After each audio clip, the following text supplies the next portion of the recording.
Përgatitjet për t'i paraqitur provat dhe ftuar dëshmitarët në rastin Dajthaqit dhe të tjerët, i ka filluar edhe mbrojtja e Recep Selimit.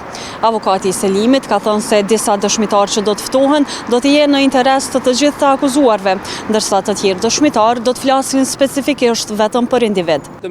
Nuk kemi një situatë ende në cilën kemi vendosur nëse duhet të paraqesim rastin, por natyrisht kurdo që të përcaktohemi, për këtë do t'i ndojmë emrat me prokurorin. Për secilin të akuzuar kemi interes individual, siç e dini akt akuzaj përmend secilin prej tyre, madje ndërlidhen si pjesë e organizatës së përbashkët kriminale. Por mbrojtja megjithatë ka qasjen e saj dhe disa dëshmitarë që mund t'i ftojmë do jenë me interes të gjithë të akuzuarve e disa për vetëm individin.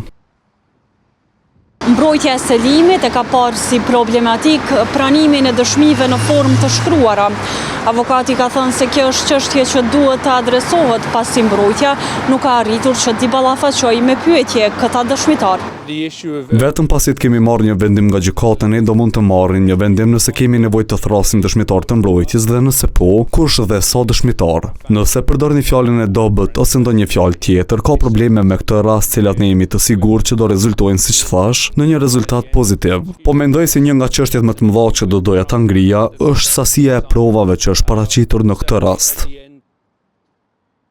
Recep Selimi ishte deklaruar i pafajshëm ndaj secilës pikë të akt akuzës. Më 3 prill të 2023-s, kur kishte filluar gjykimi, Selimi kishte thënë se akt akuza nuk ka asnjë provë fajsuese.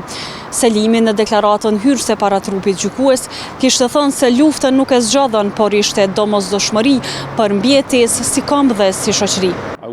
Çështja e regjimit të paraburgimit të zotrit Selimit është një çështje që është e rëndësishme për ne dhe familjen dhe miqtë e zotrit Selimit, ata që e vizitojnë. Sigurisht është diçka që shpresojmë që do shohim një ndryshim deri në fund të rastit të prokurorisë. Kjo është një çështje me panelin e gjyqtarëve, kjo është për ata që vendosin. Sigurisht në fund të rastit të prokurorisë, kur nuk ka më dëshmitar të prokurorisë, ne do sugjeronim që ky të ishte një ndryshim rrethanash që mund të çojë në një ndryshim regjimi, por i takon panelit që të vendosë. Sikurse mbrojtja e Selimit optimiste se klienti i saj do të shpallët i pafajshëm, është shprehur edhe mbrojtja e Jakub Krasniqit.